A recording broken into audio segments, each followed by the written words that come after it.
उस ब्राह्मण देवता की कथा सुन रहे हैं।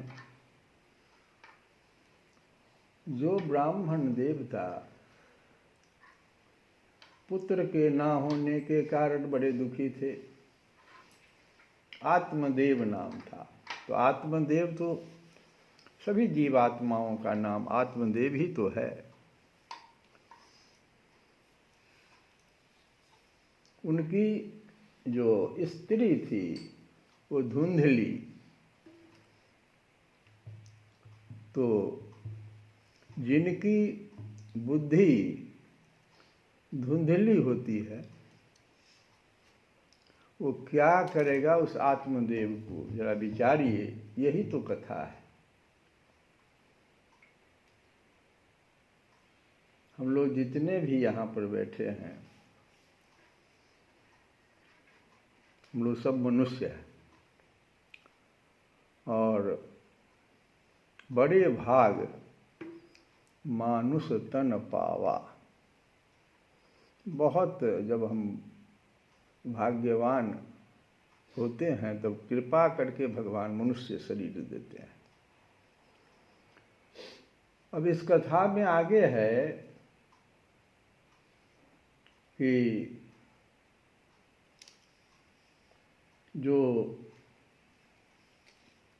ब्राह्मण देवता जब दुखी हुए तो हम सब आत्मदेव दुखी हो जाते हैं।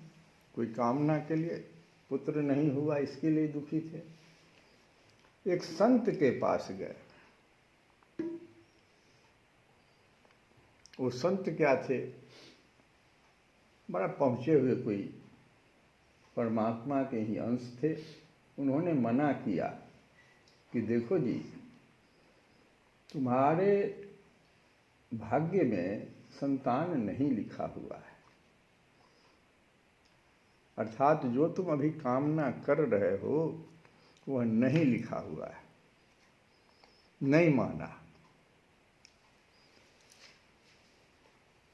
बहुत सारा सुंदर सुंदर तर्क दिया। संत कृपा करके एक फल दिए। अब यहाँ पर ऐसा कहा जाता है कि कोई भी संत अगर कृपा करेंगे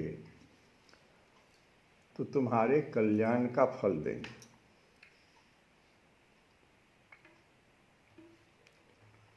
चूंकि स्त्री धुंधली थी, बुद्धि धुंधली थी, उसने क्या किया, उस फल को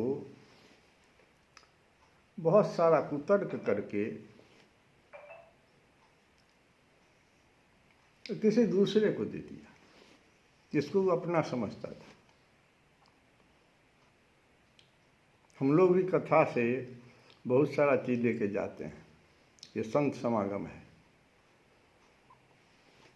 लेकिन हम उसको अपने ऊपर नहीं लागू करके दूसरे को दे देते हैं, दूसरे को शिक्षा दे देते हैं। ये है यहाँ पर। उस फल को अपने लेना चाहिए, दूसरे को दे दीजिए।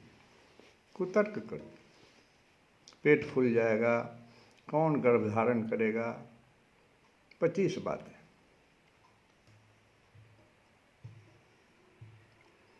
परिणाम क्या हुआ? जो फल संत के द्वारा दिया गया था वो गौ को खिला दिया। गौ से, गाय से गोकर्ण जी पैदा हुए, जिन्होंने उस आत्मदेव का कल्याण कर दिया। जब आत्मदेव बड़े दुखी हुए, उस दूसरी स्त्री के संतान को अपना संतान मान करके पति पत्नी ने, मतलब वह दूसरे की बुद्धि से चल गए।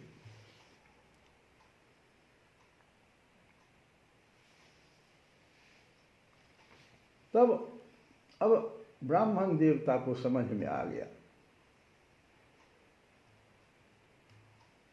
कि मुझसे तो गलती हो गई, और वो जो कर्म फल मिला, वो जो धुंधली बुद्धि से जो फल मिला, वो समझो कि ऐसा हो गया कि उसका नाम भी यहाँ पर धुंधुकारी है। बताओ, जो जिसका धुंधली बुद्धि तो धुंधुकारी पुत्र हो जाता है।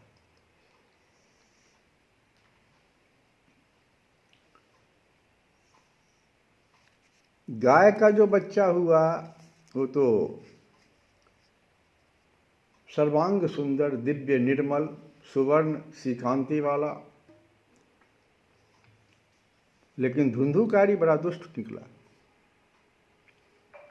न खान पान का कोई परहेज, क्रोध उसमें बहुत ज़्यादा, बुरी बुरी वस्तुओं का संग्रह, मुर्दे के हाथ से छुआया हुआ अन्न खा लेता था, दूसरों की चोरी कर लेता था धन का, गांव भर के बच्चों को कुएं में डाल देता था। व्यसन हो गया था उसको, अस्त्र शस्त्र धारण किए रहता था, दीन दुखियों को तंग करता था, चांडालों से विशेष प्रेम था। और क्या किया उसने? अपने पिता की सारी संपत्ति नष्ट कर दी। दूसरी बुद्धि, दूसरे के बुद्धि से जब काम करोगे तो ये सारी बातें हो जाएगी। और इतना ही नहीं, एक दिन अपने माता पिता को मार पीट कर घर के सब बर्तन भांडे उठा ले गया। माने धन की हानि करा देने वाला बुद्धि। तो जब सारी संपत्ति स्वाहा हो गई तो आत्मदेव अब फूट फूट कर रो रहे हैं कि हमने क्या गलती कर दी, क्यों मैंने इस ऐसे पुत्र की कामना की, इससे अच्छा तो बाँझ रहता, ये कह रहे हैं। कुपुत्र तो बड़ा ही दुखदाई होता है। अब मैं कहाँ रहूं, कहाँ जाऊं, मेरे इस संकट को कौन टालेगा?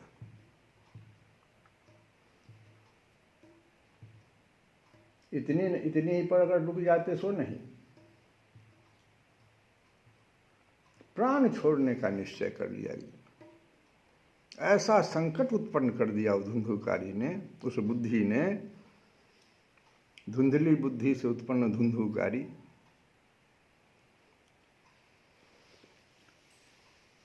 एक दिन प्राण छोड़ने के लिए तैयार हो गए। तब उस समय में गोकर्ण जी वहाँ आए। तब देखो, गाय का बच्चा जो फल संत से जो प्राप्त हुआ था, अब वो संत का जो फल मतलब हुआ, जो संत के द्वारा बताया गया वचन, वो कहे थे वैराग्य ले लो, मत करो ऐसा। अब देखो वही बात गोकर्ण जी फिर कह रहे हैं। इस तरह की कामना ना करो।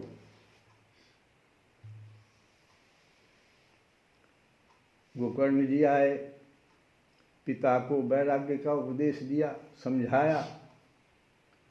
बोले, पिताजी यह संसार असार है, यह अत्यंत दुख रूप और मोह में डालने वाला है। पुत्र किसका, धन किसका,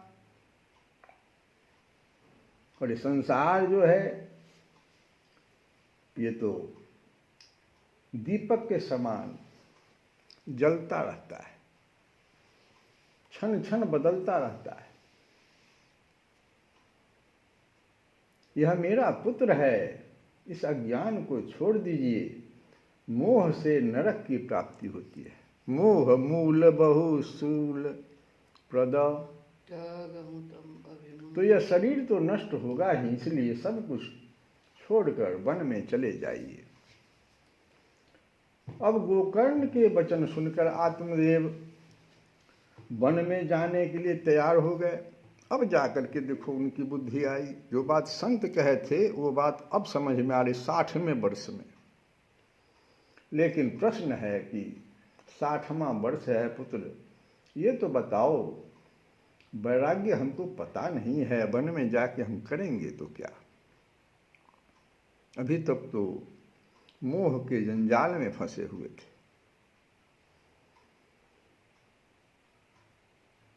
तब गोकर्ण जी ने कहा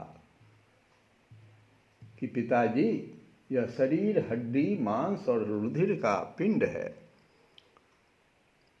यहीं पर हम बता रहे हैं जब बड़े भाग मानुष तन पावा, दोनों आदमी, पति और स्त्री हो या पुरुष हो, दोनों के लिए समान रूप से लागू है।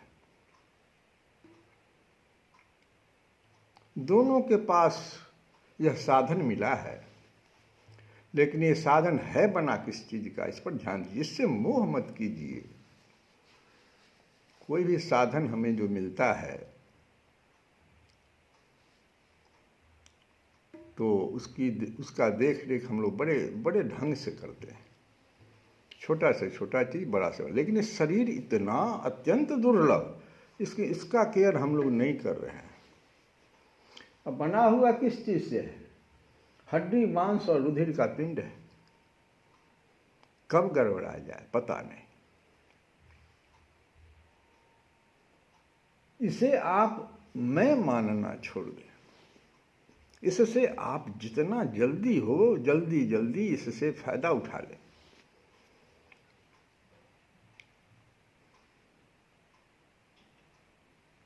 और इस शरीर से जितने भी नाते रिश्ते बने हैं, स्त्री पुत्र आदि, इसको वो अपना नहीं माने, क्योंकि संसार को रात दिन क्षण भंगुर देखें, इसकी किसी भी वस्तु को अस्थाई समझकर उसमें राग न करें। आज जो मेरा पुत्र है, 60वें वर्ष में वो पुत्र के रूप में बिहेव करेगा कि नहीं करेगा? जब संसार बदल रहा है तो सब बदलेगा। हम लोग भजन में भी गाते हैं, मातु पिता सुत भातृ भार्या कोई साथ न जाएंगे।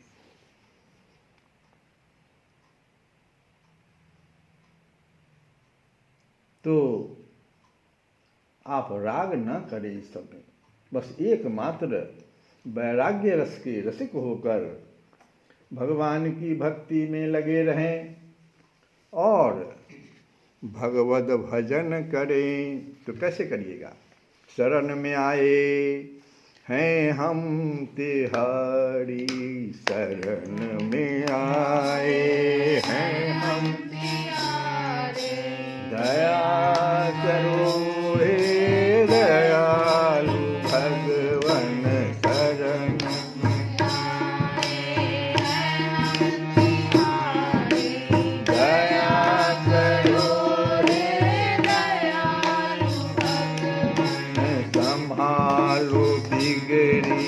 दशा हमारी संभालो बिगड़ी दशा हमारी, दया करो हे दयालु भगवन, दया करो हे दयालु भगवन। न हम में बल है, न हम में साधन, न हम में भक्ति, न हम में साधन, न हम में भक्ति, न हम में बल है, न हम में शक्ति, न हम में साधन, न हम में भक्ति, न हम में साधन, न हम में भक्ति। तुम्हारे दर के हैं हम भिखारी, दया करो हे दयालु भगवन। आए हैं हम तुम्हारे, दया करो हे दयालु भगवन। जो तुम हो स्वामी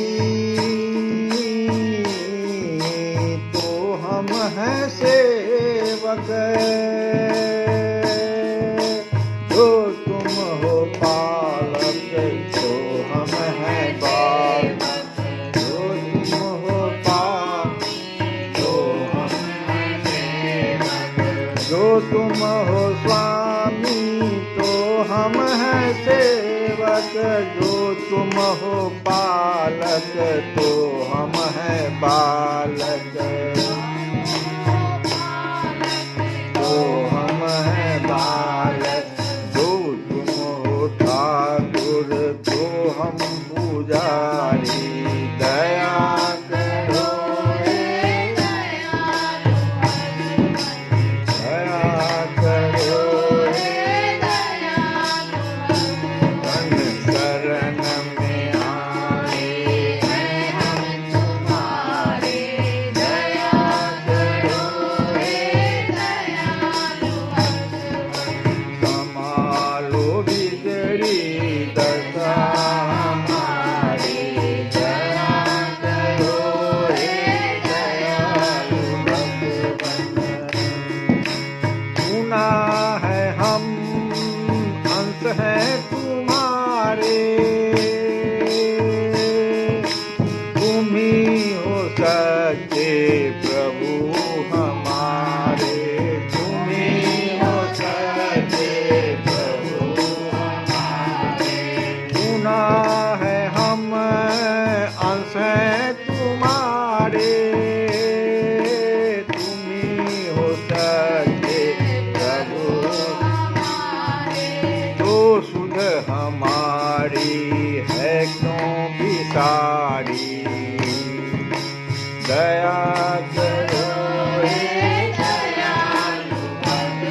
भगवान।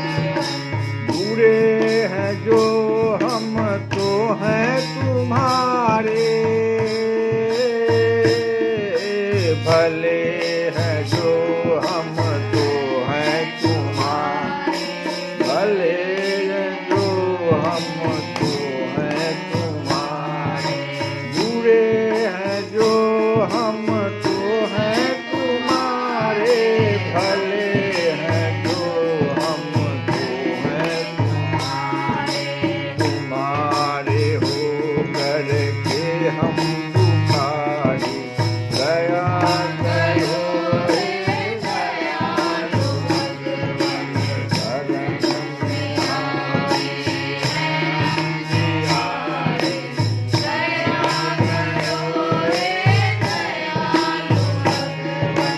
प्रदान कर दो महान शक्ति, भरो हमारे में ज्ञान भक्ति, भरो हमारे में ज्ञान भक्ति, प्रदान कर दो महान शक्ति, भरो हमारे में ज्ञान भक्ति, कहाओ बेतापहारी, दया करो हे दयालु भगवान, शरण में आए हम तुम्हारे, दया करो हे दयालु भगवान, शरण में आए हम तुम्हारे, दया करो संभालो बिगड़ी दशा हमारी, दया करो हे दयालु भगवान, दया करो हे दयालु भगवान। तो इस प्रकार से गोकर्ण जी ने कहा अपने पिता को कि आप जो है भगवत भजन जो सबसे बड़ा धर्म है, निरंतर उसी का आश्रय लिए रहें, अन्य सब प्रकार के लौकिक धर्मों से मुख मोड़ लें, सदा साधुजनों की सेवा करें, भोगों की लालसा को पास न फटकने दें तथा जल्दी से जल्दी दूसरों के गुण दोषों का विचार करना छोड़कर एकमात्र भगवत सेवा और भगवान की कथाओं के रस का ही पान करें। और इस प्रकार पुत्र की वाणी, देखो पुत्र शिक्षा दे रहे हैं पिता को, कोई भी शिक्षा किसी को दे सकता है अगर वो योग्य है तो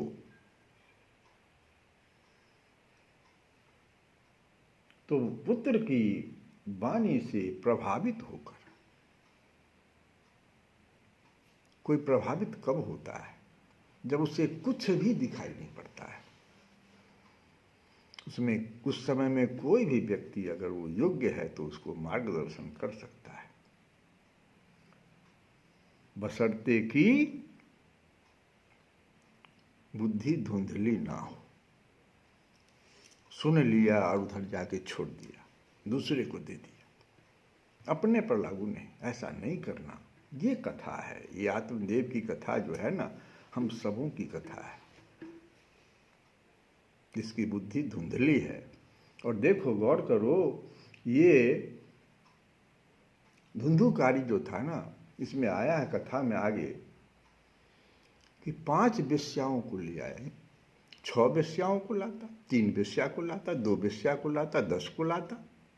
अरे यार 5, यही तो स्पष्ट कर रहा है हम सबों के पास जिसकी बुद्धि धुंधली और धुंधुकारी हो गया पुत्र, तो 5 वेश्या ही है उसके पास, चाहे स्त्री हो चाहे पुरुष। जो 5 हमारी ज्ञान इंद्रियां हैं, यही तो वेश्या है। इसको हम संतुष्ट कर ही नहीं सकते। कर्मेंद्रियां ज्ञानेंद्रियों के वशीभूत है,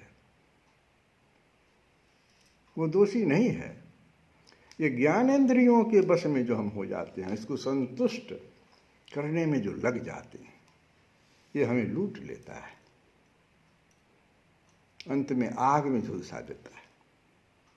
यही तो कथा है, हम सबों की कथा है।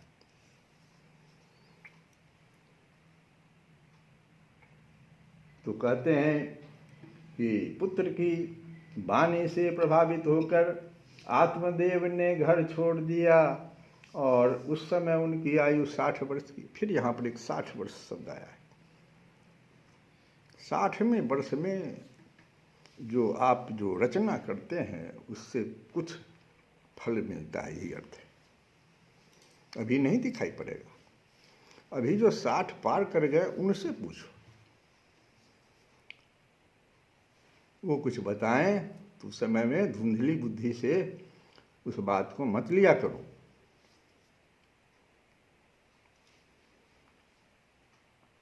और रात दिन भगवान की सेवा पूजा करते हुए, और यही भागवत के 10वें स्कंध का पाठ करके उन्होंने कृष्ण का दर्शन कर लिया।